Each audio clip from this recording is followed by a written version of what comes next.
Welcome, everybody. Welcome, SleeperWire family. So excited to be here. Man, I sat down on Sunday. I put my fat ass on my bed and did nothing but watch football all day long. I completely ignored my wife, completely ignored my kids, continually and continue to ignore my mother-in-law. It was absolutely amazing. I got to watch so much football. It was such a great day. I'm so happy football is back. Welcome to the SleeperWaiver show. Like last year, this show is strictly dedicated to your waivers. Waivers typically run in most leagues tonight. We want to get this out there. We want to tell you guys you should have an eye on, guys you want to spend your fab on, guys you want to spend your waiver on, or guys you should just put on your bench, and hopefully they will return dividends for you later on down the road. You want to get them now before the price goes up. Most of these guys we're going to tell you about, their price will go up as the season goes. With me tonight is a holdover from last year. He's my road dog, my dirty one, Mr. Dirty Jobs Mike. How you doing this evening? Not too bad. How are you doing this evening, George? Oh, man, I'm so pumped. I don't know if you could tell. I just rambled, but I'm super excited about tonight. Yeah, no, I'm just excited football's back. Yeah, man, football's back. So, I'm loving every minute of it, man. It's good to be back. Yep, and then absolutely. And then with me, joining me this year, is the one and only Stevie Stacks himself, Steve Spack. Steve, how the hell are you, man? I am doing marvelous. Football is back, and I literally just tweeted the last article that we were pushing out today. So just so you guys know, 3 articles literally just got published. It's all good stuff. One of them is a waiver wire article that's going to be coming out weekly from Kareem Ferguson. And then we have an IDP waiver wire article that's coming out from Aaron Neihart. And then I just now tweeted out Sheehan. I hope I pronounced your name, buddy, but he's doing an awesome segment, his opportunity report, and he really goes down and really breaks down what players have been doing and weren't doing, and kind of surprise volume and things like that in week 1. And he's going to continue that going forward. So check all 3 of those out. Along with this show, you guys are going to get top-notch SleeperWire content tonight. Yep, absolutely. Tonight and every night. It seems like almost every night of the week you're getting some SleeperWire content. I believe right now the only day that we rest is a Saturday. And if we could find a way to change that, we will come to you 7 days a week. That's just how dedicated we are. Absolutely. You can rest when you're dead. So with that, before I love that saying, you can rest when you're dead. That's one of my favorites too. Before we get into the show, Steve, I'm going to actually throw it over to you because I think you do a better job at this than I do. Why don't you go ahead and take care of the house cleaning that we need to take care of before we jump into the show? Housekeeping. So, couple things going on. Again, I just talked about the writers. These guys are putting out a bunch of good stuff. This is a really good group of guys that are breaking into this industry and have really been shining. So make sure you go visit our Patreon. Articles are free there. Go to SleeperWire or go to Patreon /SleeperWire and you'll find that stuff there. And you can also check out the different tiers that we have. Also, our partnership with Thrive Fantasy. They have a lot of different aspects going on as far as prop bets and so on and so forth. So make sure you go there, sign up, get involved with all of that. Use promo code SLEEPERS. That's all caps, SLEEPERS. And anything with $20 or more, you'll get a bonus $20 from Thrive. Then with that, take a screenshot of that and send it to sleeperwire@gmail.com, and you will automatically be entered into the Listener League from next year. Another thing that we have going is for the first 100 patrons that sign up, we have your choice, and it'll be randomly selected, your choice of a signed Kenny Golladay jersey or a signed Chris Godwin jersey. So make sure you check that out. Get involved with that. We have different tiers going on. We have different things going on with the Patreon, and any donation is appreciated. This is obviously all going towards a good cause with the battle against Lyme disease. So again, everything is going towards a good cause. And on top of that, we just launched the SleeperWire store. There's a lot of different merchandise on there, all shapes and sizes, man, kids, women, men, whatever, different gear, tank tops, hoodies, hats, whatever tickles your fancy. It's over there. Go check all that stuff out. So I believe that's all I have, George. So I'm gonna kick that back to you, buddy. Awesome. Thank you for doing that. Great job. You might Mike, I know we have a caller on the line. Yes. Let's before we jump into the content, let's go ahead and take care of the callers. If you call the show on Tuesday night for the sleeper waiver, you get top billing priority. As you can see, the numbers scrolling down there at the bottom of the screen, 205-797-5337. Mike, let's get the caller on the line.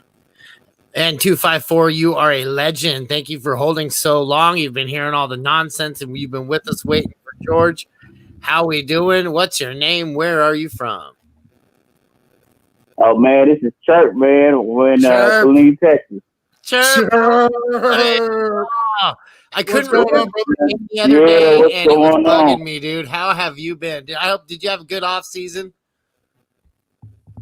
Man, the off season was way too long, man. I've been overdosing on football, Madden, looking at whatever content, reading whatever articles just to get myself geared up for this season. I think we all needed the football season to get here. I think it's because of COVID, but this was like the longest football season in off season in history. Yes, especially with trying to find out about what was going to go on with just the season in general, and fans were going to be allowed to go and view the game, which I do love the crowd noise, although it's funny when it's a little bit off, but they're doing a pretty good job with that. So I'm glad to here. They're definitely trying. I give a lot of credit to the WWF or the WWE, whatever you want to call it. They've been pumping in fake live crowd music or noise for months now. They're really the only sports out there that has been going on during the off season, if you want to consider wrestling a sport. So I think they've done a lot of service for the NFL to emulate kind of what they're doing as far as pumping in noise and whatnot. I agree. So Chirp, listen, what can we help you with, brother? What can we help you with? Yeah, yes, Benjamin, I agree. Man, yeah, it's been just the first week. Already been some drama that's taken place, as it should be. I am a Blake Jarwin owner, so, and in true fashion, I waited close to, I think, by my 10th or 11th round to go ahead and pick Jarwin up, and he's on injured reserve. I only drafted one tight end, so now I'm just trying to look and see, first of all, if it should be even worth me just to go ahead and burn a waiver wire for a tight end right now. And I'll give you the layout of who I got, which I kind of don't feel like I need to, but I still want to run it by and see. This is a non-PPR 14 teams. So we got Logan Thomas, Greg Olsen, Jack Doyle, and Eric Ebron, I guess, is listed as the top four.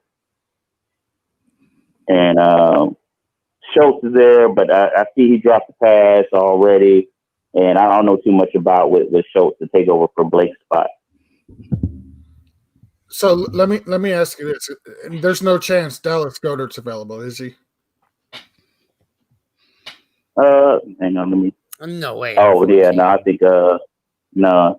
Okay. Nah, well, the only reason I ask is he's only rostered in 27.2% of ESPN leagues. So that's the only reason. Like, I know it sounded ridiculous for me to ask about that, but when you look at his ownership percentage, it is drastically low. So that's the only reason I ask.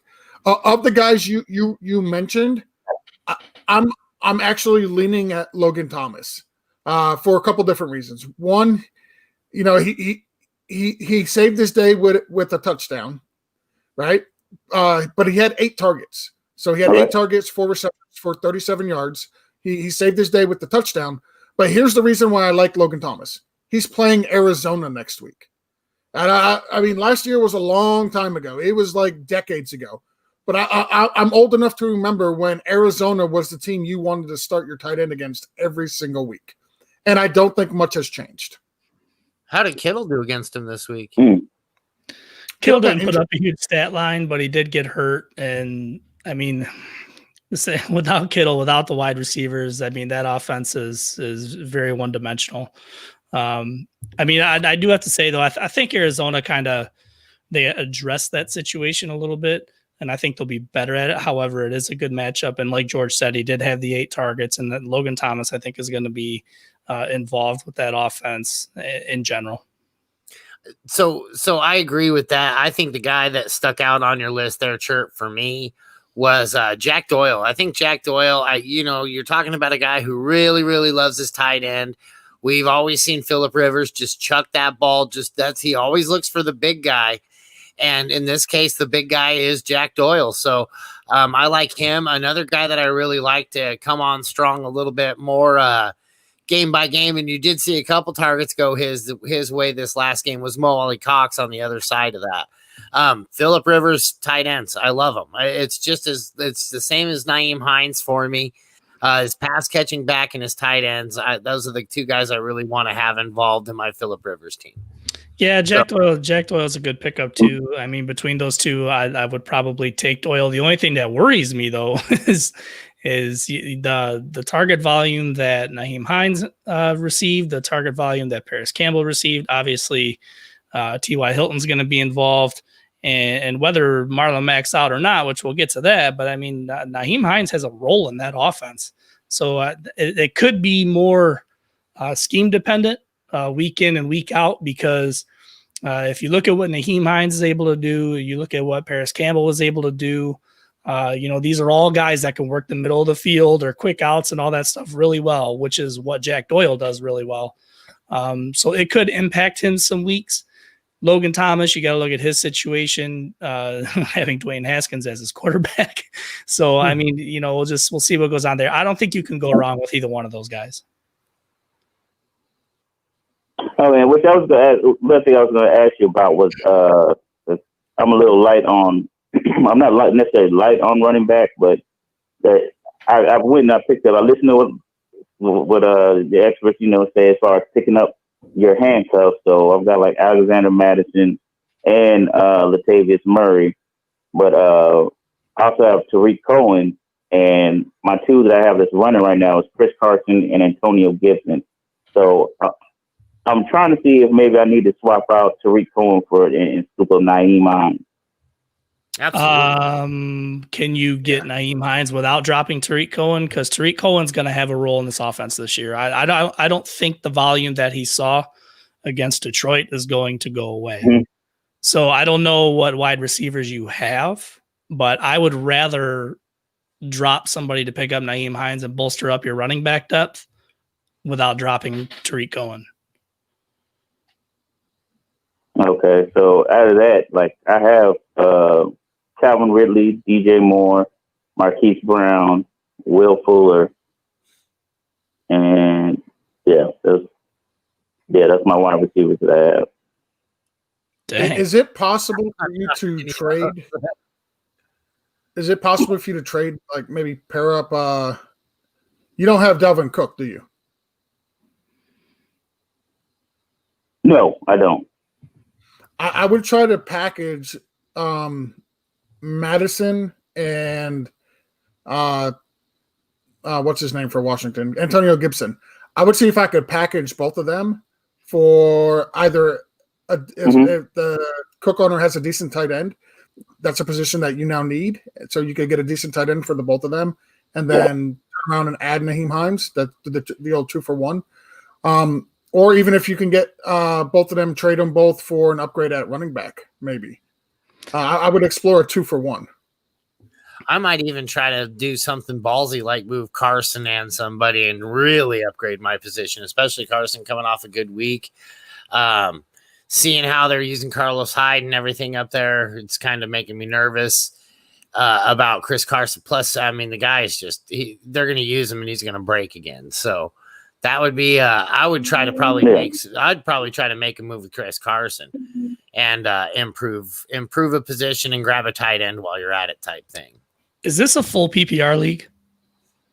No, it's no, it's non-PPR. Yep. Yeah, that's why I would. Okay, all right, okay. Because I was gonna say if it was full PPR, I'd even drop Madison for Hines, but I would too. Yeah. But if it's not full PPR, no. Yeah, in a non-PPR, I'm perfectly fine with dropping Gibson for him, to be honest. Like, I mean, Peyton Barber, we'll talk about him in a little bit, but I mean, they're not giving Gibson a big workload there. As far as touches running the ball, it's going to be mostly the passing game stuff because Peyton Barber can't catch the cold. He can't catch COVID. So, I mean, he's mostly a pass catching back. I'm just, and that could be me. I'm not a Gibson believer. We didn't see much out of him. We didn't see enough out of him, and we know what we saw in Nyheim Hines, and we know how Nyheim Hines has been involved in that offense before, so I wouldn't have a problem doing that either. Yeah, exactly. I just think they're both the same kind of skill. Like they're players that have the same skill set, but one does it really good, and the other one is Antonio Gibson. Okay. All right. Well, definitely give me something to work on. If anything, I don't know if we're going to drop because my league they're pretty stingy. We've already vetoed a trade. You don't veto trades. Come on, man. Don't veto trades. Oh, come on. I did it too because the person I was playing against did it. I'm not even going to front. Oh. I couldn't let that happen. He already had Christian McCaffrey, and he wanted to get Devontae Adams, but nah, man, nah. It's a good thing I barely beat him by like 4 points, so. So, Herb, you got anything else, brother? Is that it? Nah, that'll be it, man. I appreciate y'all, man. Y'all definitely be hearing from me throughout the season. Heck awesome, yeah, brother. We appreciate it, man. Thank you. Curtis, buddy. It was great hearing from you again, and look forward to hearing from you again next week, bud. No doubt, man. I'll talk to y'all next week. All right, take it easy. Take care. Good to hear from him again. Good to hear from him. Absolutely, it is. I like hearing the regulars starting to come back. That's very encouraging. That's exciting. Hey, I mean, that guy was on before I could even get the host line fired up. he knew what time it was. Yeah. So, all right. So let's go over the news and the notes here real quick. I typed up just a couple of bit of notes for the news. Some major happenings actually coming out within the last day or so. Which it sucks, but I mean, it's football, right? So we get the good with the bad. I don't know if this is good or bad, but Allen Robinson asked the Bears about the possibility of trading him. He went as far as deleting all Bears-related photos, and he took the Bears off his social media bio. So that's fantastic. What do you guys think about that? What's your opinions? Well, so that's brand new, fresh for me. Sorry, Steve, let me go real fast because I've been waiting. I've been reading the news, the Allen Robinson news, and I haven't even had a chance to look it up yet. So now that I see what it actually is, and this is a fresh reaction, I think that's hilarious. Like, what is going on, NFL players? Quit with your garbage. Like, I deleted all the pictures. Shut up. Like, you're probably not even going to get traded because nobody's going to want to pay for your ass up there. So, he's in the last year of his deal. So there's not a big contract issue there. Let me get your opinions real quick, Steve. So, I mean, ultimately, I think that says a lot about his situation there, maybe how he even feels about the quarterback situation there. I mean, he's definitely going to play. He's definitely going to see volume. So that's not an issue. He got paid. So if he's getting volume, if he got paid, he spent time in Jacksonville, Blake Bortles, he comes here and he's dealing with this crazy quarterback carousel. Maybe he wants a way out and maybe go play somewhere where he can actually win football games. I mean, that's kind of what I'm thinking. I totally blame Allen Robinson for where the position he's put him in. And here's why. When he was a unrestricted free agent, right, coming from Jacksonville, it came down to two suitors, the Chicago Bears and the Green Bay Packers. Yeah. And look where he chose. He chose the Bears. He chose to put himself in that position. Now, he is in the prime of his career. I believe he's only 27. So, and this is the last year of his deal, which means the man is going to get paid. He hasn't demanded a trade, but he did ask the front office about the possibility of one. So, but I mean, when he came to Chicago, and I believe I'm right on this, unless I'm a year off, but I believe this timeline lines up.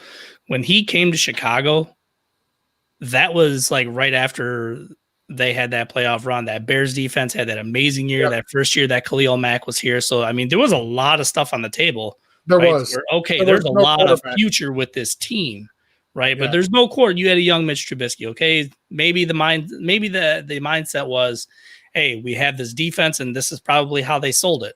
We have this defense. We have a decent running game. We have a young quarterback that we're grooming. We have a newer head coach that, you know, Matt Nagy came from Kansas City, implemented this system, so on and so forth. We've done all this.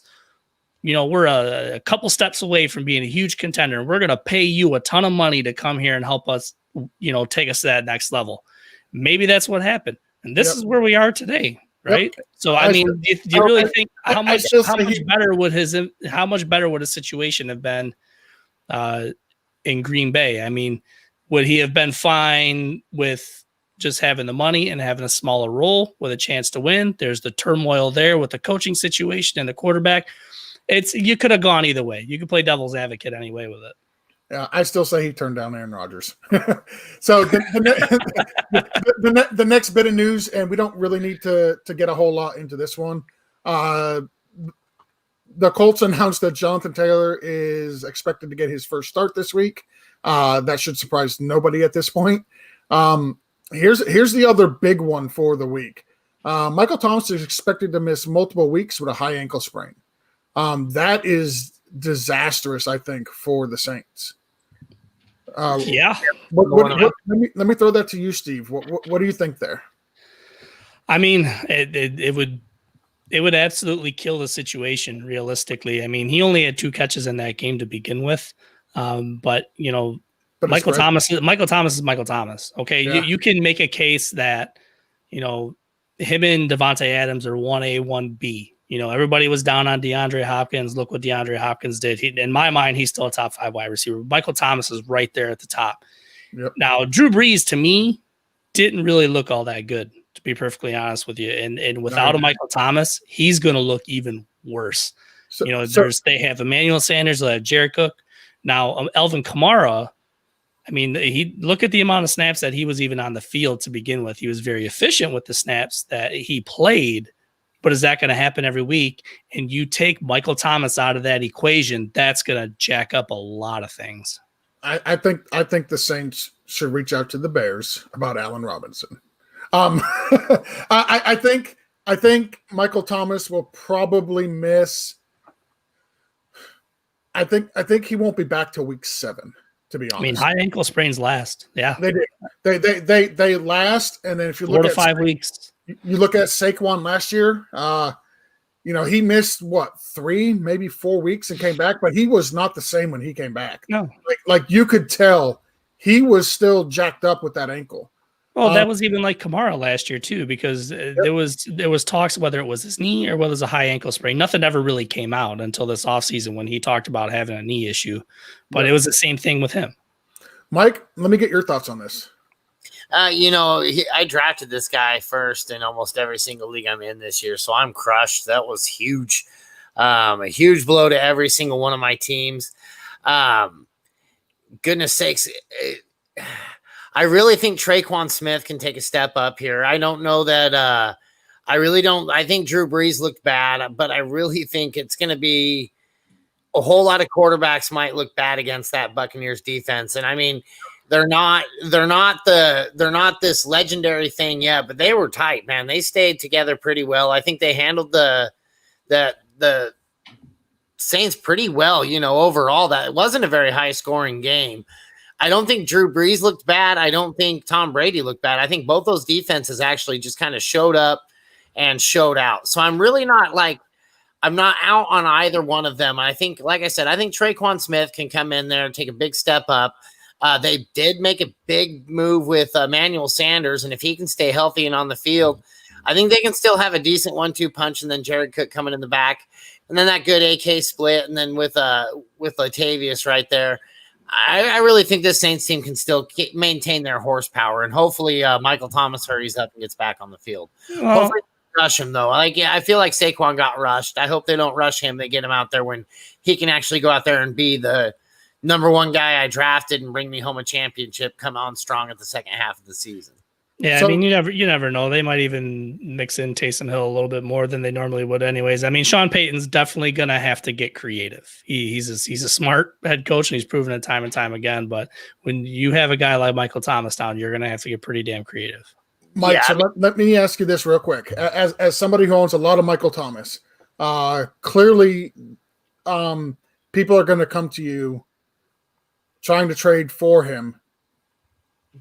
His value is not going to be the same, as we discussed. He's going to miss multiple weeks. I think he's going to not come back until week 7. How tempted would you be to move him? And what would it take for you to move him? Clearly, you're not going to get full Michael Thomas value at this point. It's going to take full Michael Thomas. I mean, I still spent the first round draft capital to get him. I'm perfectly okay putting this guy on my IR or at the bottom of my bench and waiting him out. There's very few players that I would say that I'm okay doing that with, but he's on that list. You got him. Saquon sat on a few of my benches last year. These are guys that just, it's okay. That's why we have a bench. That's why we have what we have. So for me, I'm good with that. I'm okay with standing pat. But if you're going to give me a good, solid Michael Thomas size offer, I'll definitely take it right now. Type of thing. Okay. I kind of agree. I don't think I'm willing to sell. I would at least need a high-end wide receiver to move him at this point. Which is below his value, but it's it is Michael Thomas. So yeah, it's just one of those things. I mean, you're not going to get the value that he can return for you. I mean, this is a guy you're going to have to face in the playoffs and in the championship when he comes back. I mean, do you want him on your roster or do you want him on your opponent's roster? And, there is the point that you've got to make it. But, man, you can make up wide receiver value. Not Michael Thomas size value, but come on, we can still get there. We can find ways. Yeah, super, super, super deep position. Speaking of guys going on IR and Michael Thomas, we're going to clearly do a smooth transition to somebody of equal talent and skill set. And we're talking about the Jets because, they're ran just like the Saints. The Jets placed Denzel Mims on IR, so he's expected to miss at least the next 3 weeks. Not a whole lot there. Philip Lindsay suffers turf toe. He's seeking a second opinion, but it sounds like he potentially could miss a couple of weeks. Let me stop you there for a second because the Jets also placed Le'Veon Bell on IR too. So that's an Van Bell. Yeah, well, they placed quite a few people on IR, to be honest. Lindsay's got the turf toe. And then speaking of injuries, Steve, your team is going through it right now as well. Kittle, you got that sprained knee. Debo suffered a setback and is expected to miss a few more weeks. Like, what's going on out there in San Francisco? First of all, I'm crying a little bit. Yes. It cuts you me guys deep. were so healthy last year. Like, you guys didn't suffer many injuries at all. It's just, it sucks, man. I mean, this is always expected every single year, regardless of players, teams, whatever. I mean, week 1 is always like, holy crap, injury galore. Yep. This is even more different because we've talked about it, and every podcast and fantasy analyst out there has beat the drum that there's been no off season. There's been no camp. These guys really haven't had a chance to really train, really condition themselves, be able to be implemented into certain things, so on and so forth. So this is kind of expected. I believe it was Budda Baker that put the hit on George Kittle and sprained his knee. They're uncertain if he's going to practice on Wednesday, which can kind of put things up in the air, but we'll see. George Kittle's the guy's a soldier. It's going to have to be pretty significant if he doesn't play. Debo Samuel, it scares me with that setback because of what the injury is. So he's a guy that I was drafted a little bit later in a lot of my drafts this year, with the banking on the fact that I was going to get him back anywhere between weeks 3 and 6. But the fact that he was out there running and it hurt and from what Shanahan was saying, it actually got worse, is a little bit concerning. So we'll see. I mean, Kittle, Sure, sprained knee. I'm not overly concerned with Kittle, but Debo, there's definitely cause for concern with the receiving core that they have is just absolutely nothing. The run game wasn't really there this week, but this could also be a thing that's just, everybody's getting their bearings about them. It's really hard to say in that aspect of it. All I got to say is Jordan Reed, tight end 1, San Francisco 49ers. Don't say that, because then he's going to go out and get a concussion, man. Just stop. Stop. No, I listen, I think you could do worse than falling into Jordan Reed as the backup, right? Like, I mean, you could have Ross Dewey. So right. Dwelly did pretty good, though. He did good. He did good. I just wanted to bust his balls. All right, so what we're gonna do now is we went through the news. That's just some of the stuff that we decided we wanted to go over and cover. Now we're going to get into some of these waiver guys. These are guys that are relatively low owned, or a couple guys that we have on here that are owned a decent amount, but like we feel they should totally be owned more. We went through this last week, I believe, and some of these guys, their names are here again, which means you should really go out and get these guys. Steve, we've got a whole list here. Like we got Malcolm Brown. I added Peyton Barber, Naheem Hines, James Robinson, Josh Kelly, Frank Gore, Jerick McKinnon, Myles Gaskin, Devonta Freeman. Like, who on this list would you say is your top priority waiver ad? I mean, I'd have to say my top 3, and a lot of it's format dependent, but I'd have to say the top guy is going to be Malcolm Brown. Even though Cam Akers is still he's going to have a role. He's going to be significant. He's going to see touches. Malcolm Brown was out on the field in the most significant situations. And I think that very well can continue throughout the year, especially if he continues to perform the way that he does. Because if everybody remembers, I believe it was last offseason, again, the Lions made an offer to him and the Rams were quickly running to match that so they could retain him. So they do like him and they do want him there. So he's going to see volume. From there, I would look at James Robinson because obviously right now nobody is pushing him for touches. He actually showed out. He had a pretty decent performance. His yards per carry was not the greatest, but he's really not playing behind the greatest offensive line or with the greatest quarterback. So he has a play. Yeah, he's a volume guy. And then you got to look at Naheem Hines from there. I mean, those I would say would be my top 3. And then Devonta Freeman is a guy that I would just stash because of everything that we just witnessed this weekend. You look at the injuries, so on and so forth. Now you're looking at different running back depth charts. I know it was earlier today that he was talking to 4 different teams. So it was today or yesterday, one or the other. I can't remember. But, he was in discussions with 4 different teams. So I'm expecting him to land somewhere. So it's somebody to me that's worth just picking up and stashing. Some people are probably going to be like, I'll wait to see where he lands. Don't be that guy. If you have the space, if you have a deep roster, just roster him, stash him, see what happens. Mike, what say you? What are your top 3? My top 3, I mean, I almost agree. I think for me, it's Malcolm Brown, Naeem Hines, and Josh Kelly's kind of intriguing to me. Just because of what I saw, but I really feel like they're probably going to start leaning back on Eckler over there. Peyton Barber also, same thing. I mean, I do like me some Peyton Barber. I think he's actually probably going to be the guy there, and I think he can prove that he'll be the guy there. So for me, I guess it'd probably be those top 3 right there. I gotta give him over Josh Kelly. For me, it's Brown, Barber, and Hines. I think that's, and in order, I'd have to say Hines, Brown, and then Barber. So I like Hines a lot. I think, again, same thing with the tight end of Phillip Rivers. Give me the pass catching back for Phillip Rivers as well.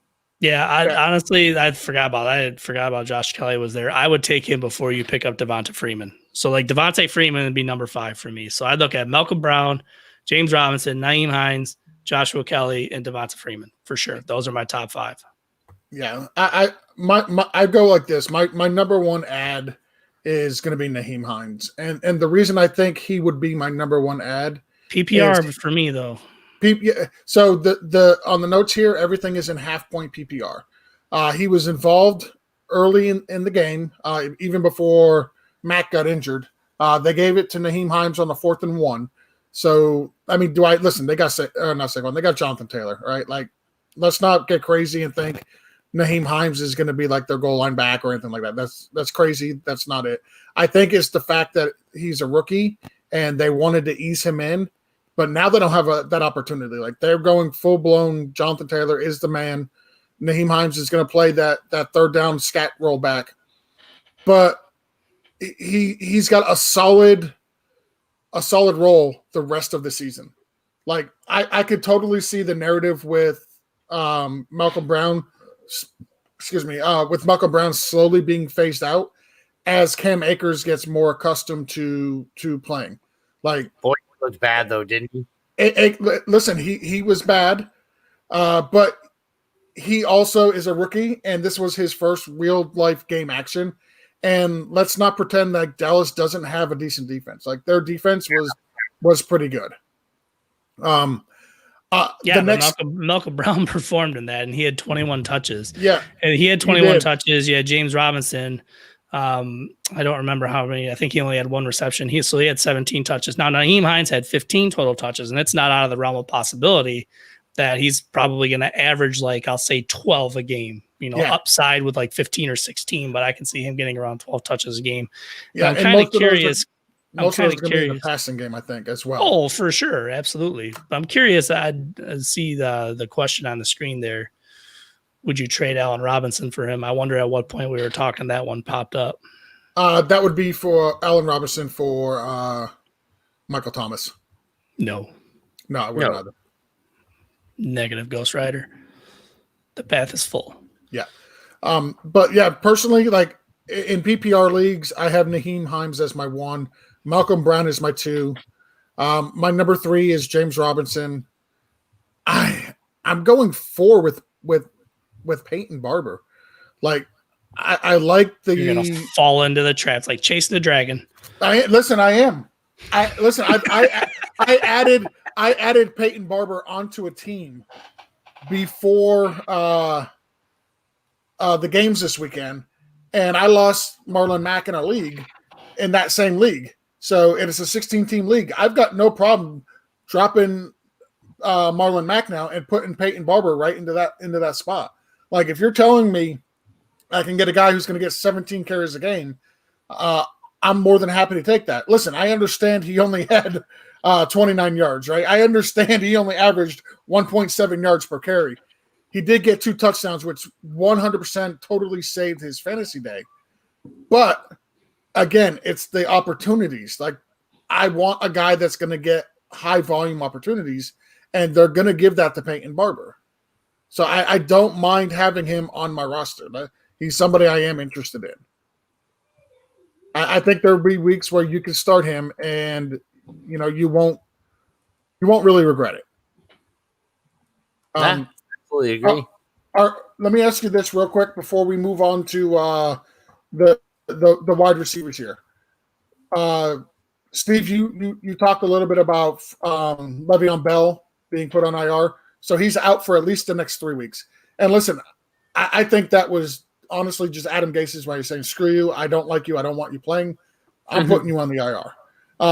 So now he doesn't have to deal with Le'Veon Bell saying, "Hey, I want to play. I want to play." You can't play for 3 weeks at least. That brings up Frank Gore.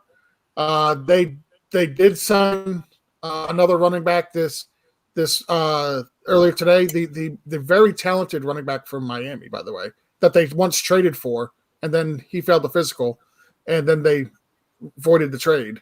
What are you thinking about the Jets backfield? Is that something you want anything to do with, or do you just want to steer clear? If I can, I just want to steer clear, man. I mean, every backfield pretty much across the NFL is muddy to begin with. Yeah. But this is just one that, like, I mean, I love Le'Veon Bell as a player. I think the guy's a very talented running back. And the minute that he went to the Jets and they had Adam Gase's name tied to him, I didn't want anything to do with him. I don't care how good he was in Pittsburgh and how good he could have been anywhere else. He's with the Jets. He's with Adam Gase.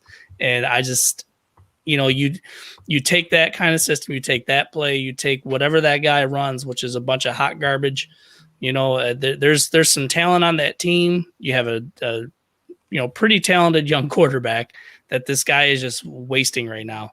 But if you're a star caliber type player and you are not even performing, you're out of the equation.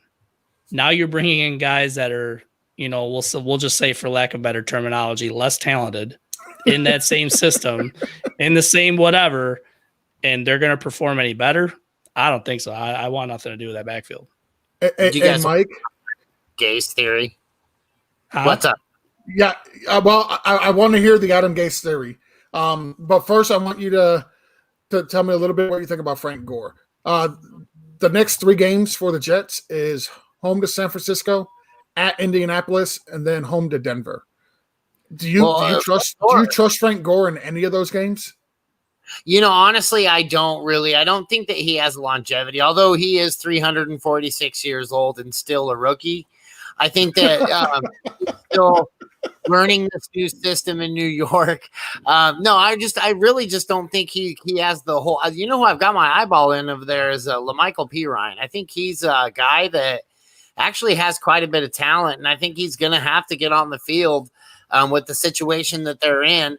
And so I think it's going to be a 1-2 punch with him and Gore. I do kind of like Gore. I do like both of these guys, but I like Pirine a little bit more. Perrin. I think it's Pirine. It is Pirine, yeah. Pirine. All right, but okay. So let's hear about this Adam Gase theory real quick, and then we'll move on to wide receivers. I'm truly sitting on the edge of my seat waiting to hear this Adam Gase theory. So here's what happens is, like, you get these guys that get in these situations, right? Like, where you just know that this team isn't going to be any good for the next few years. We all have the logical sense to say, hey, it's time for a dynasty rebuild. I'm going to go ahead and just rip out all my names, and I'm going to get some future picks, and we're going to start moving this ball ahead. Well, in the NFL, you can't. Dolphins. Well, no, wait a minute. Now, where was he first? So now what you do is add Adam Gase to your situation, right? Like, because you go out there, you can't tell these guys to go out there and tank. They have contracts. They have incentives. They have things that make them more money. They're going to go out there and they're going to try to win football games. They're going to go try to make that money just as good as anybody else. So you can't really make a team tank per se, right? You can say, hey, try your best. You can try to put out your worst game plan, anything like that. And these teams still find ways to win. Like, look at the Jaguars. They probably weren't supposed to even be competitive this week, right? But there they are. Gardner Minshew tossing bombs. Probably not supposed to be doing that, but it's probably in a contract somewhere that Minshew's getting that W.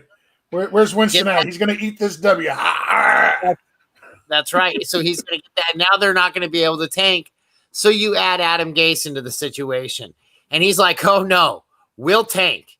I can make anything so bad that they will never win again. And so, I mean, look at what Miami's still having a tough time. Yeah, Miami's on the upswing, though. Like, they have totally recovered from Adam Gase. They are a vastly improved team from last year. To go to New England week 1, where Bill Belichick has all offseason to scheme for you, and to honestly, they had a legitimate chance at winning that game. A couple bad turnovers by Fitzpatrick, but at horrible times. But Miami absolutely was in that game and actually had a decent chance at winning it.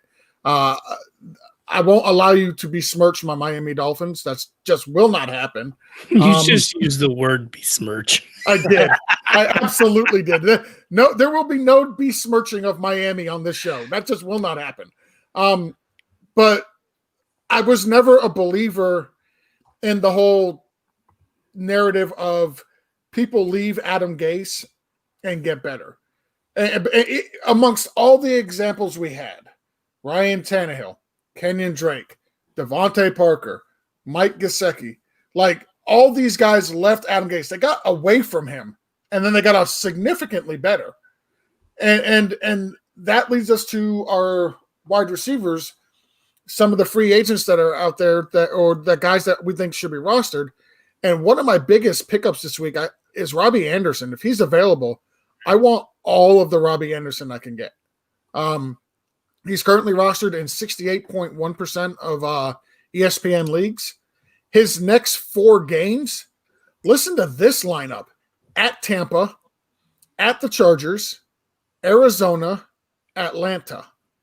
Like, stop me when there's a game there you don't feel comfortable throwing Robbie Anderson out there.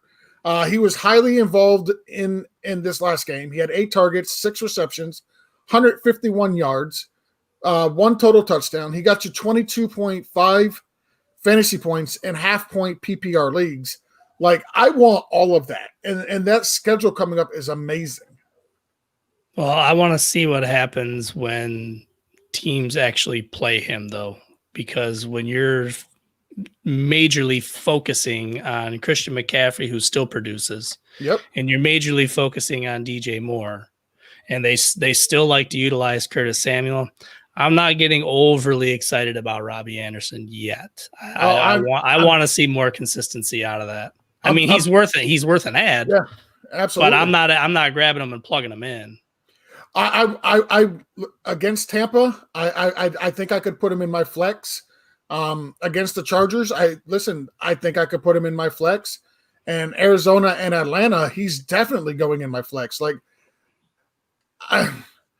they brought him in for a reason. Like, he was the one of the top free agent wide receivers on the market.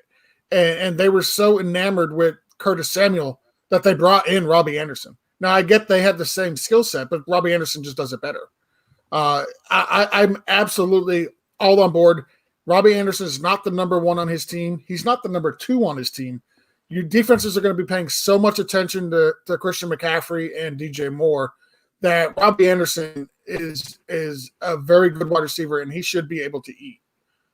So I'm all aboard the Robbie Anderson train. And this is a first for me. I have not typically been on board this train at all. But I liked what I seen. I liked the involvement that he had, and I'm just all for it. A couple of other lower percentage guys that we could discuss if you'd like. We got Scotty Miller for Tampa. He's only rostered in 5.9% of leagues. We all know how Tom Brady feels about those little white slot wide receivers, and that is exactly what Scotty Miller is. I mean, he looked like one of the best wide receivers on the league on the field. He could have had even a bigger day if it wasn't for a pass interference call down the sideline where he was hit for like a 35-yard pass or something like that. So, I mean, Scotty Miller's somebody to look at.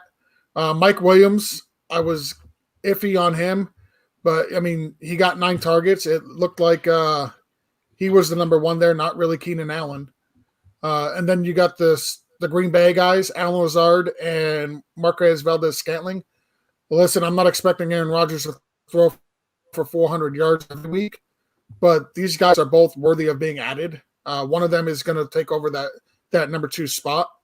Both were highly involved this week. Valdez-Scantling got a few more targets, had a few more yards. Russell Gage. I want to point something out there because everybody's all excited about Marcus Valdez-Scantling. 6 targets, 4 receptions, 96 yards, and a touchdown, right? Sounds like an amazing day. So the 2 targets he didn't bring in were drops, and one of them was for a 60-plus yard play. Yeah. It could have been – listen, he could have had 150 yards on the day.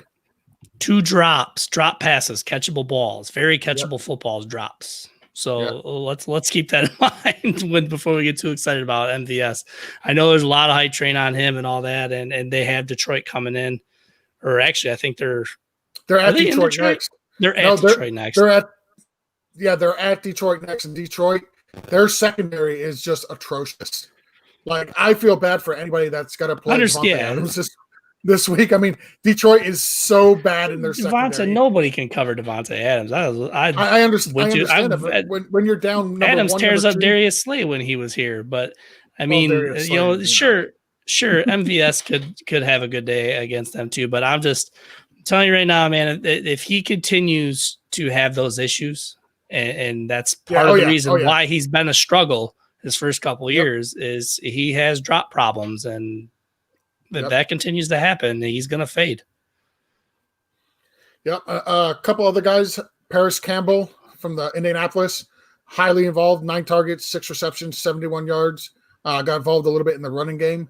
The guy that I've got a man crush on, I'm just going to come out and say it. This is somebody, he's highly owned. He's 80% owned. I want to get this even higher. We talked about him on the Sunday Blitz. It is Jamison Crowder.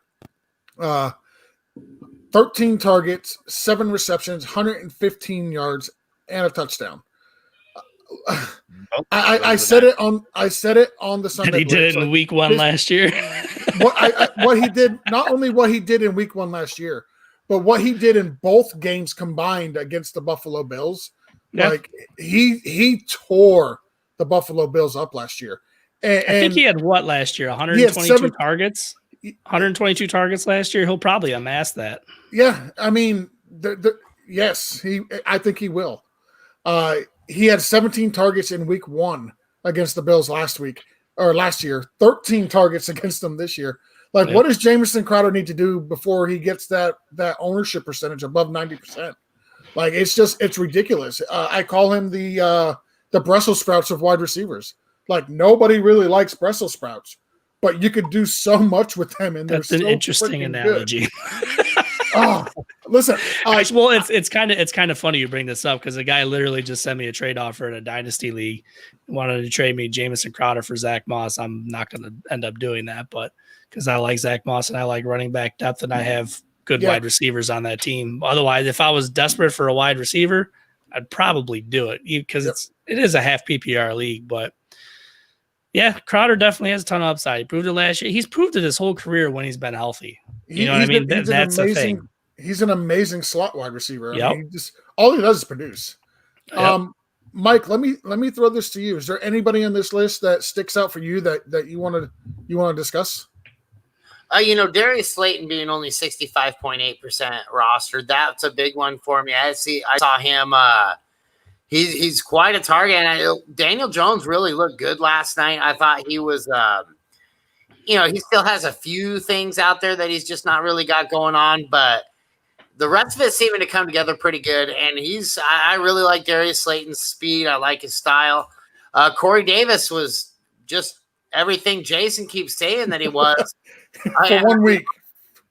But I honestly, it's you don't really get the 1 week thing out of Corey Davis. He just never really shows up in the first place. So I'm a little bit intrigued to see what happens there. I wouldn't mind stashing him if I got deep benches. I'd grab him and even Laviska Shenault. Those guys are both pretty decent. And the opportunity is going to be there for them. You're going to be talking about two teams that have to pass the ball.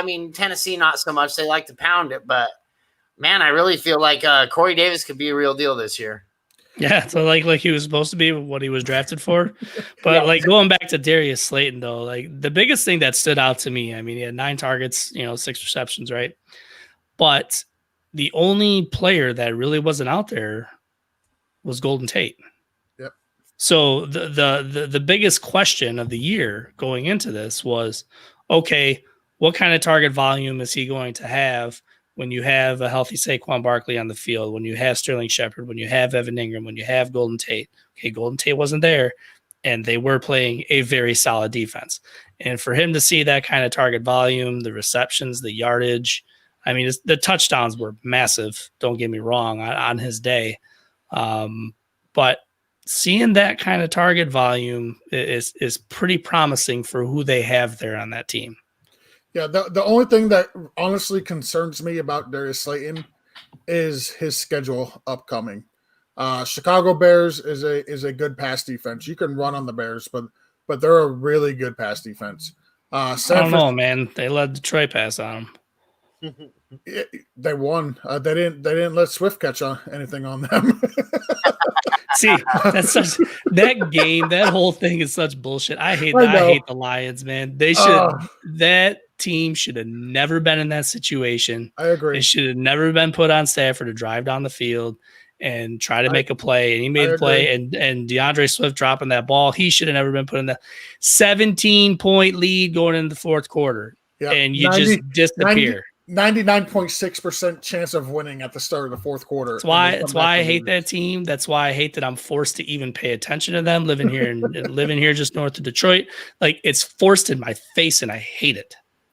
After they play at Chicago. So if it was a home game, I wouldn't be if it was the game in New York, like I wouldn't be as concerned. But playing at home in Chicago, I think, granted no fans, but still you got to go on the road. Then they play San Francisco, and then they get the Rams. That's a brutal schedule. Like I think the Giants have one of the most difficult schedules to start, the whole season. It's difficult. I'm not sure with no Golden Tate. I'm just not sure. I'm all in yet on Slayton. After week 5, I think I'll be all in on Slayton because their schedule gets significantly easier. But don't worry. But to start, it's brutal. There's going to come a point where Sterling Shepard's going to get another concussion and all that stuff. I mean, it's absolutely. Yeah. Another guy I want to talk about real quick is Laviska Shenault. He's not somebody that I could see myself rostering for right now. But I think as the season progresses, I think he's just going to get better, and better. We were saying it on the Blitz. He's kind of like a Swiss Army knife. Jacksonville can run with him. He can catch the ball, and that's exactly what they did with him. He only had 2 rushes for 10 yards. He got 4 targets, 3 receptions for 37 yards. He got a touchdown. I mean, he's not somebody. He's a rookie, so there's a lot of stuff that he missed in the preseason, the games, the camps, and all that. So I do think it's going to take a little bit of time for these rookies to get everything to come together. But I think as the season progresses, I think Chenault's going to be a fantastic weapon. And I can't see Jacksonville being ahead in very many games. So I can see plenty of opportunities for Laviska Shenault to have fantastic fantasy games as the season progresses. Yeah, I love Shenault. I'd roster him. I wouldn't wait. I'd roster him. They're gonna continue to maneuver him around. And James Robinson played well. You have Ozigbo and Armstead are both on the COVID IR. I think Ozigbo was just IR, but Chris Thompson was nowhere to be seen. This is kind of funny though. the comment that just went out there, that's what I was laughing at when you were talking, George. Sorry, was the Mitch Han Solo Trubisky. That's a great reference. Never tell me the odds. I love it. Fantastic. But no, I would go pick up Shenault and roster him right now for sure. Yeah. Like I said, he's somebody I want to stash. He's only 6.7% rostered. So, you can give it a week or two, but if you've got the depth on your roster to put him on there, go ahead and do it now. Don't wait, because as the season progresses, he's going to get scooped up if you don't, and you're going to miss out on a lot of good things from him. Right. A quick deep dive into some tight ends that are out there that are pretty low percent owned, to be honest. You got Chris Herndon. Shockingly, Dallas Goedert, only 27.2% owned in ESPN leagues. Logan Thomas, he's only 0.5% rostered. And I put OJ Howard on here. I don't know. I think OJ Howard looked a lot better than Gronk. He was more involved in the offense than Gronk. So I'm putting him on here as well. I said it on the Blitz. I'll say it now. Week 1 was going to be a very difficult week for Chris Herndon. The Buffalo Bills are very good against tight ends. Even still, he managed to get 7 targets, 6 receptions, and 37 yards. I really think that Chris Herndon, as the season progresses, is going to be a fantastic tight end for you. There's not really a whole lot there outside of Crowder for Sam Darnold to throw the ball to, and it's very possible Chris Herndon can end up being the number 2 weapon in New York for the Jets. Oh, I'd say it's highly possible. That's always been the thing with him. The thing with him, though, is that he's just always been hurt. So, if we can actually get this guy for 16 games, watch out. I will not be surprised if he finishes in the top 10, and not just by barely, there. You know what I mean? The talent and upside for this guy is tremendous, and I really want to see him play a full season. I truly do. Him and Jamison Crowder could just open up so many things for whatever wide receivers they're going to have on the outside. I mean, I guess you could talk about Rashad Perriman. I don't know. I mean, Mims is on IR. Who knows if he's going to come back? But there's really nothing there besides those two guys, and I think they can help them open things up. But if it's just going to be those two, it's going to be difficult. The volume's going to be there. It's just a matter of what they do with it. And for anybody that did not listen to me on Sunday and go out and get Dallas Goedert, man, you better hope you get him now, because I'm telling you, he was free. He was free, and he's going to get the volume. He's going to see the targets. I'm not saying he's going to go out and put up 20 fantasy points a week. Not saying that, but he's going to be involved. I don't care that Alshon Jeffrey's supposed to come back this week.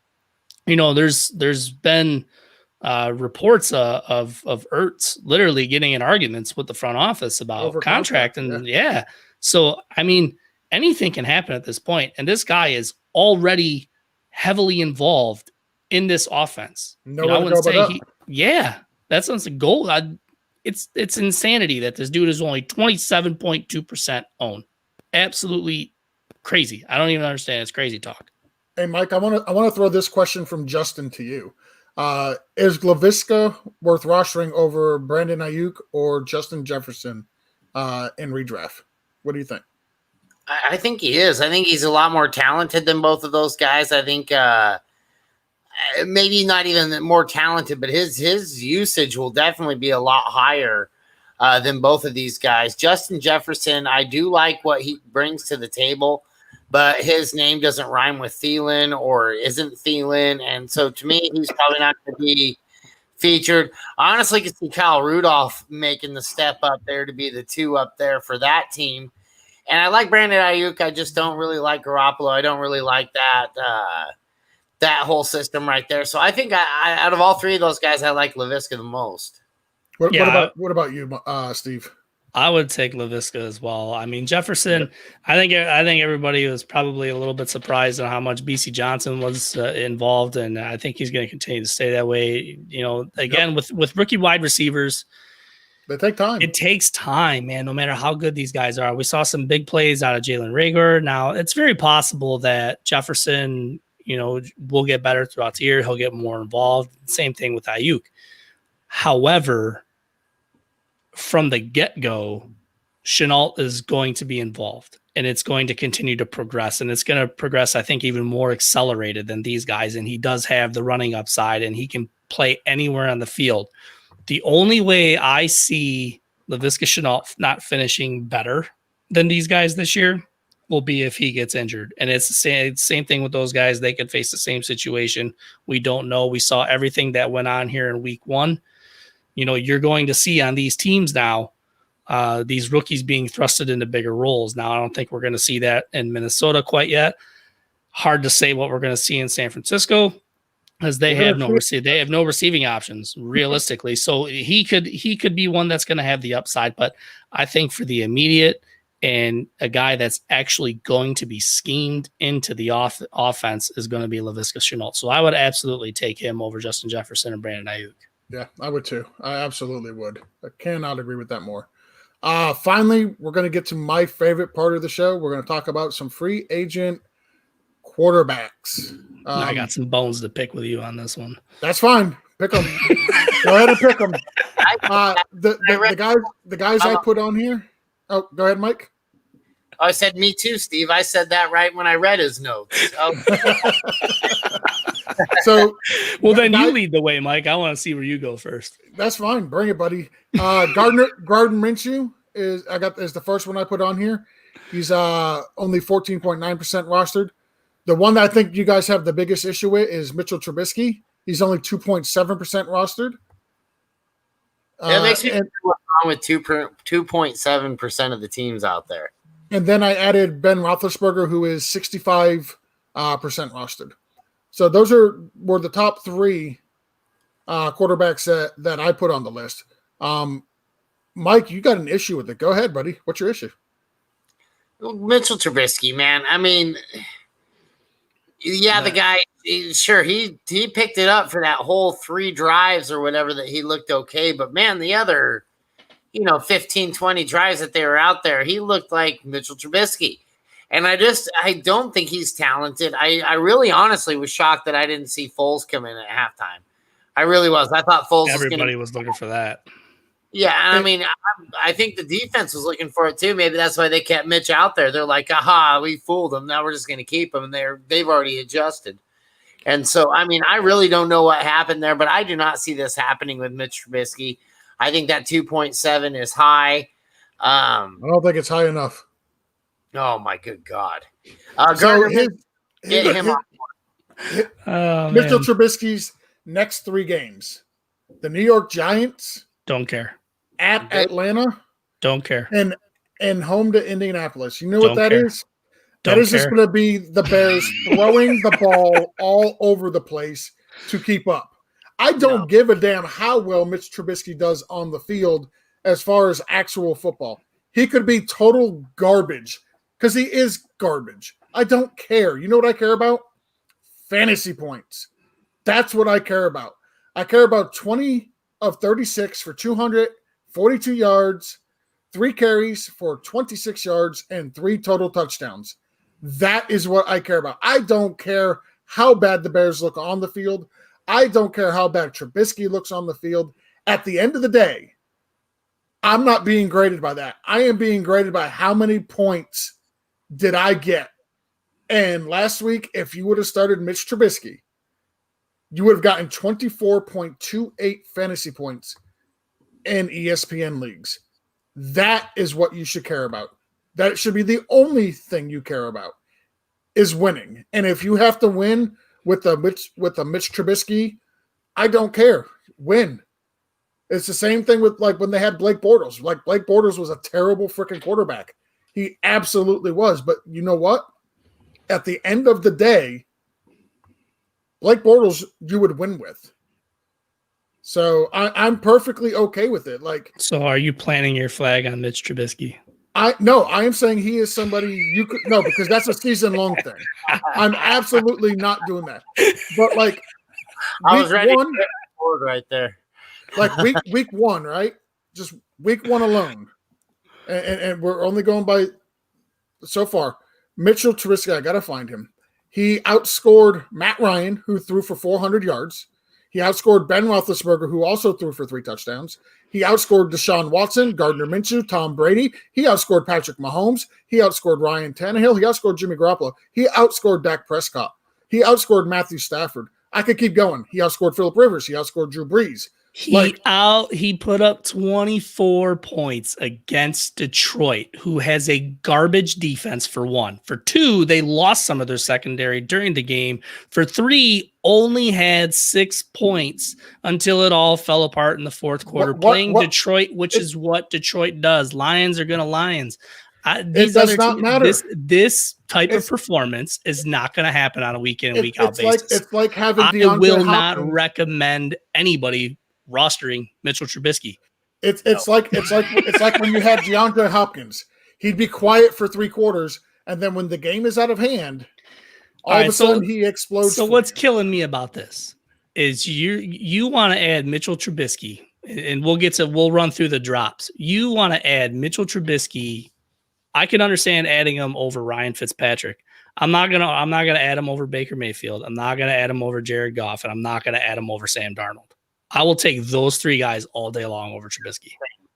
I think that's a mistake, to be honest. You're a mistake, George. I could be. Hey, but when we come back here next week, right? And Mitchell Trubisky is once again on the show to pick up because he had another 20-point fantasy week. Like, what do I got to tell you? If we come on here and debate Mitchell Trubisky for like 20 minutes again next week, I'm just gonna quit. We don't have to. We can come on next week, and you can just say, George, I'm sorry. I won't do it. I'm hanging my head down low. You were right. Won't do it. It was such a great matchup. I don't know why I didn't play the matchup and see that Mitchell Trubisky was a good play again this week. The people of Chicago love you. He might be on the show again next week just because he's looking for a job because Nick Foles took halftime. Listen, if they didn't bench him at halftime of this week, they're not benching him at the halftime of next week, okay? Because I don't think he could play worse in the first half of a football game, okay? We'll find out. That's find So- out. But yeah, All right, I'll that was definitely, our I'll little- definitely keep Minshew and Roethlisberger up there, though. I mean, again, we're in a COVID season. Absolutely. Yep. And I mean, I like Big Ben. Like, I wanted to see it before I could recommend him.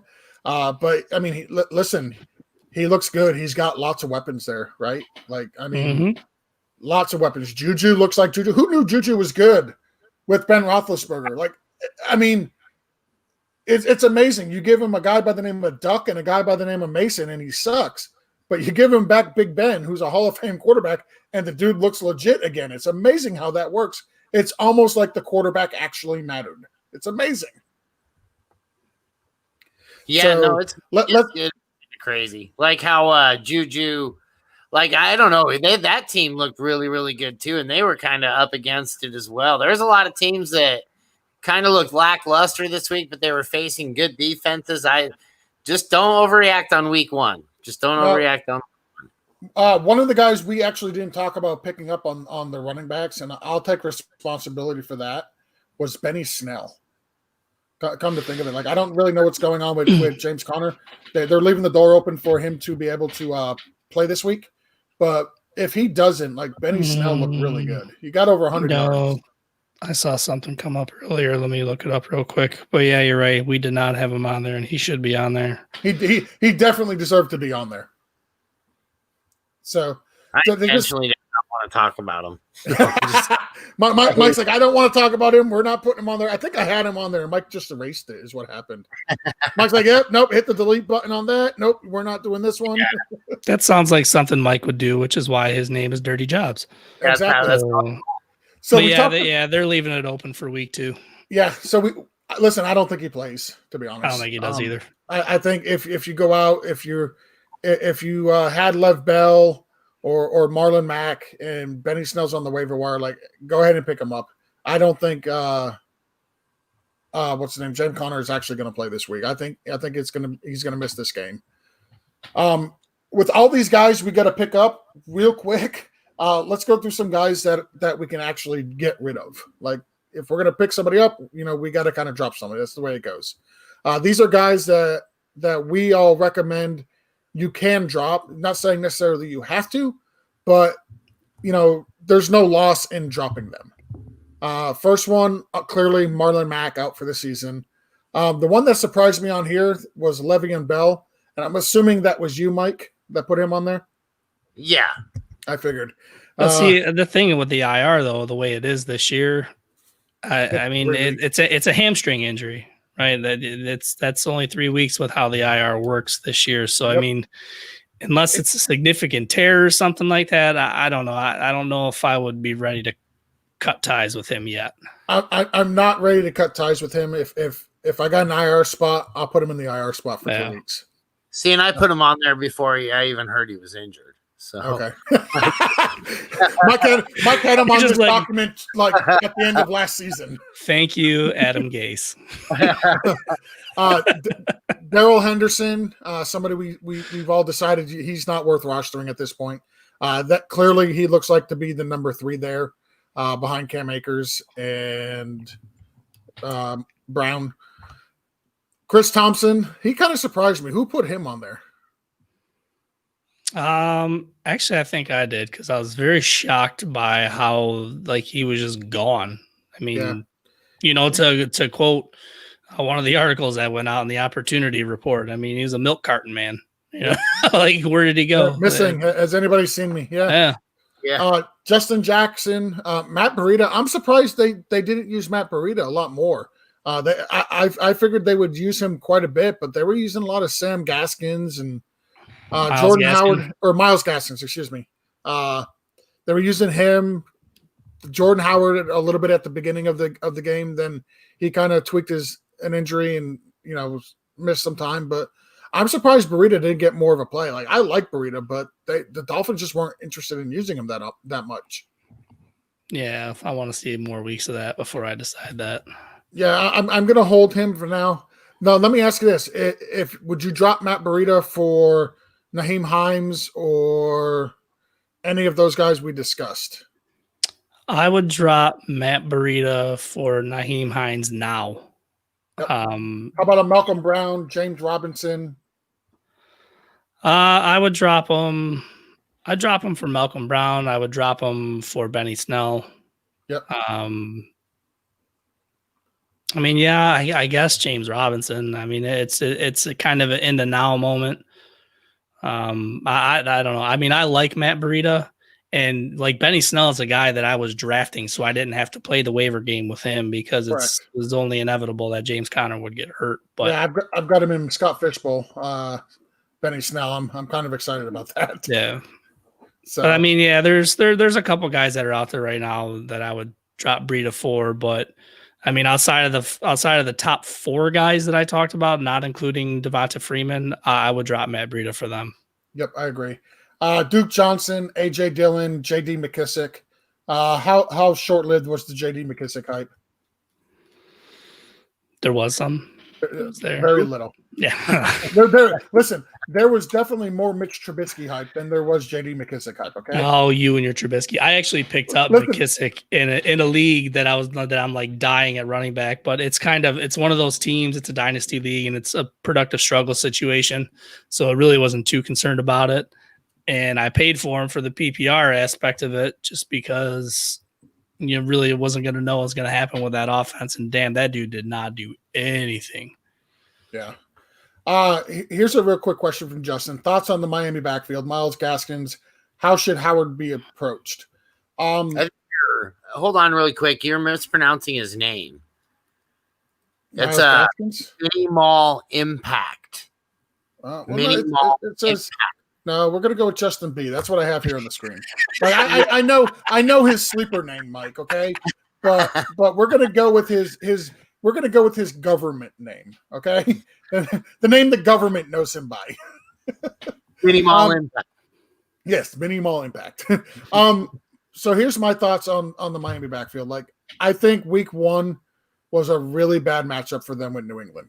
You give Bill Belichick all offseason to prepare for you.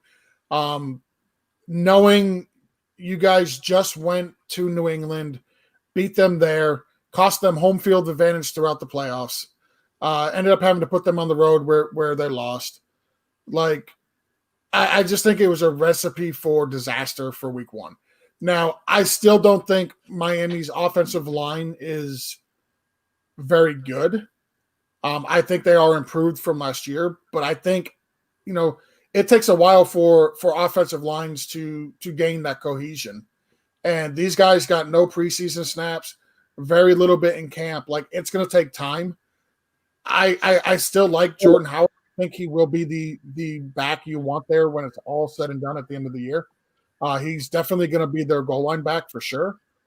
But I think this team is one of those teams where they're just going to get better as the year goes on. Like, the cohesion is just not there.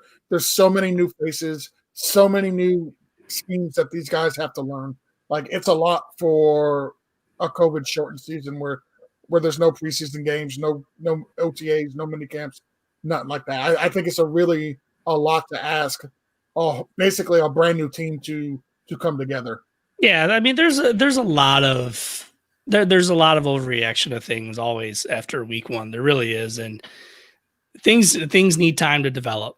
I've always said every single year you need the first 4 to 6 weeks before you can really make a decision with what a team is going to do, who's going to be the most involved, so on and so forth. So, these first few weeks, it's kind of like you want to see it, you want to get a jump on guys.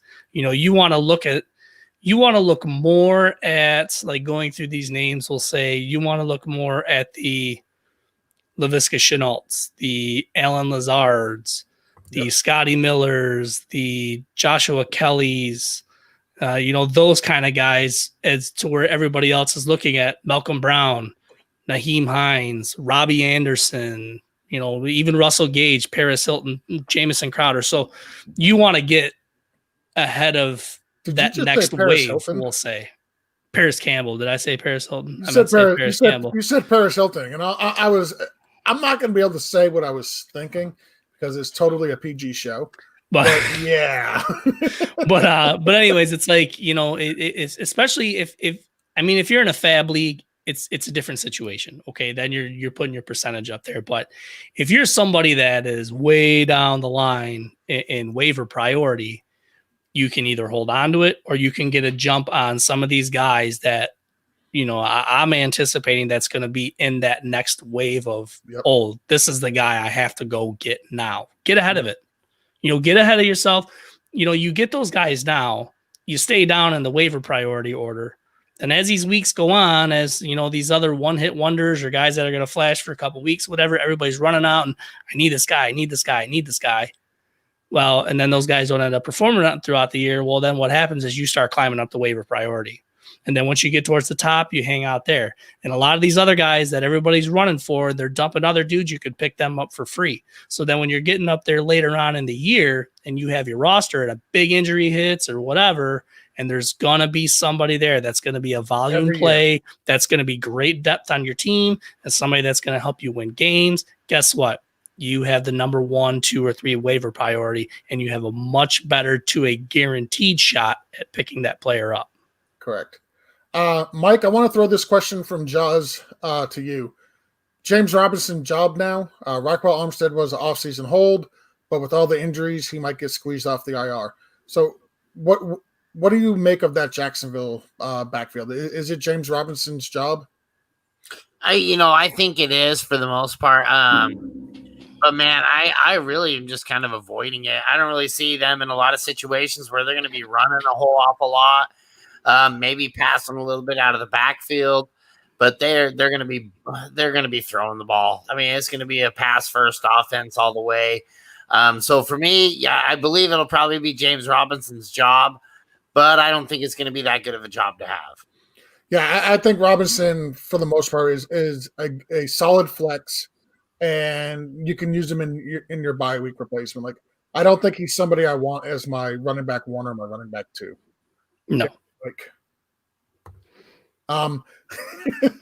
Yeah, but I think it is his job. There was reports coming out of Jacksonville that they weren't really that impressed with Raquel Armstead, and that they liked what James Robinson was doing, and that they liked the effort and the work ethic that he was bringing to the team. So I do think that is going to be James Robinson's job going forward. Yeah, like I said, it's not something I'm excited about. Let's go ahead and run through these last couple, and then we can put a bow on this and get the heck out of here. Wide receivers that we can cut. You guys got Justin Jefferson, Michael Pittman, the aforementioned Curtis Samuel, Christian Kirk, and I added Christian Kirk, and I added Rashard Perriman. Any objections? Anything here stand out that you guys, just feel animated about that it should not be on here? I'm not moving on Kirk yet. Yep, same here. I think if I was going to be picking up some of these other wide receivers, I think I could drop Christian Kirk. I would listen, if Robbie Anderson's available, I'm taking him over Kirk every time. I think I might drop Kirk for Paris Campbell. Would definitely do it for Jamison Crowder. I'd have to think long and hard before I went with either one of the Green Bay wide receivers, just because I really don't know who the number 2 is there. But I can also see wanting to hold on to Kirk. Like, no argument with that at all either. Tight ends out for the season. Let's pour a little bit out here for Blake Jarwin, the preseason darling Blake Jarwin. He's out for the season. I believe David Njoku is out for the season, or at least he's going to miss the next couple of games. I added Kyle Rudolph and Rob Gronkowski. Like, I didn't like what I seen from either one of them this past weekend. Anything there you guys object with? I don't know if I'm ready to move on Gronk yet, just because the whole situation in Tampa Bay is all brand new. Everything is just brand new, and there's the built-in chemistry there. Granted, Gronk's been gone for a year. Brady's old, man. I think what we saw in that game were 2 old quarterbacks, to be honest with you. Yep. But I just he's a name. There's that built-in familiarity. Everything is all still new. I I don't know if I can move on him yet. I want to see what happens over the next couple of weeks before I'd make that decision. I'm not starting him. That's for sure. The only reason I put him on there is I think it's a tight end by committee situation there at best. Like, we're not getting the Rob Gronkowski that we've seen in New England. That's I understand that. The whole thing is a committee. Yeah. So I listen, and then you add in the fact it's a Bruce Arians offense, and Bruce Arians has not really been tight end friendly. So it's just I think the negative outweighs the positive. Will there be spike weeks where Gronk's going to Gronk? Of course. But that's why I want to hold on to him, because I want to see that moment happen. And then I'll try and sell him for like a wide receiver 3 or something like that. Something to bolster my roster a little bit. Yeah, I was going to say, it is going to happen. Most likely he'll be either on your bench or on the waiver wire when it does. But holding on to him for that to happen, to sell him is not a bad take either. Mike, do you feel strongly either way? Not really. No, I agree completely. Like I said, I mean, yeah, I just agree. I agree. We can wrap this up. I can go off on that on a whole tangent, but I won't. I want you to. And then the quarterbacks, we discussed it earlier. Guys, I personally think we could drop Fitzpatrick, Baker Mayfield, Jared Goff, Sam Darnold. Like, I'm not going to feel comfortable rolling out Sam Darnold. I'm not going to feel comfortable rolling out Fitzpatrick. Not really comfortable rolling out Baker. Jared Goff, I can do it in a bye week, but these first couple of weeks, I think I would almost rather just roll out Trubisky over Goff. That's just me personally. You would. I would. I like 20-point games. I really do. It's not going to happen often. It might happen the first 4 weeks. Oh god. So, other than that, that is actually everything that we had on the show sheet for tonight. Is Mike? Do you got anything that you feel like we should add? Anything you want to cover? Anything you want to say before we get out of here? Not really. Just get out there, get your guys, but don't overreact. Don't be dropping any too hard. Like you look like you're dropping some people already that I'm like, I gotta keep my eye on that guy. I'm not that gung ho quite yet on those, but there's a few people that made my decision a lot easier. Luckily, I'm a pretty terrible drafter, and I always get about 2 or 3 guys that just do not work out. I mean, and it's obvious. It's like this guy's not even almost in the NFL anymore type things. And so I have a lot of easier decisions to make, and a lot of these guys available on waivers. So get them in there, get them out there, and hopefully we get our grabs. Steve, you got anything, sir? Yeah, kind of piggyback off of Mike. Go out there, look at a lot of these names that we talked about, and hopefully you grab some of the names that we talked about on Sunday's show. But again, there were 3 articles that just dropped today that has a lot of these names on it, stuff to back up, a lot of what we talked about, and so on and so forth. And this is just a perspective of the writers that put this out. And again, visit our Patreon. That's where you'll find all those articles. And just look at. We're going to be going live every Tuesday night. This group's going to be live every Sunday morning with the Blitz before you get into your week. So you're going to have opportunities to get these players, and then opportunities to talk to us about how to implement them if you need to implement them that week, so on and so forth. So make sure you're doing all that. Again, with the jersey contest, the next 100 patrons, you're going to get your choice. Winner will randomly be selected, and you'll get your choice between a signed jersey of Kenny Golladay or Chris Godwin. And again, with Thrive Fantasy, go there, promo code Sleepers. Anything $20 or more, you'll get an additional $20 from Thrive, and then screenshot it, send it to sleeperwire@gmail.com so you can get into the listener league next year. And then as far as social media goes, it doesn't matter if it's Sleeper, Twitter, Instagram, whatever. That handle that's on this screen right now at SPAC21, that's where you'll find me. That's me. Mike, and where can they find you? You can find me at Dirty Jobs 21. Dirty Jobs 21 basically everywhere, or just Dirty Jobs. And one who isn't micro. What's that? I said the one that isn't micro. I'm Mike D. Not Mike R. Mike D, not micro. Clearly, you're not micro. And you can find me on Twitter. I'm at BFTG Pod. You can find me on the Sleeper app. I'm at BFTGEO. The only thing I really want to close this out with is how does all this affect Marlon Mack? Oh, Go to the SleeperWire store and find out. You can Exactly. you can even get a shirt.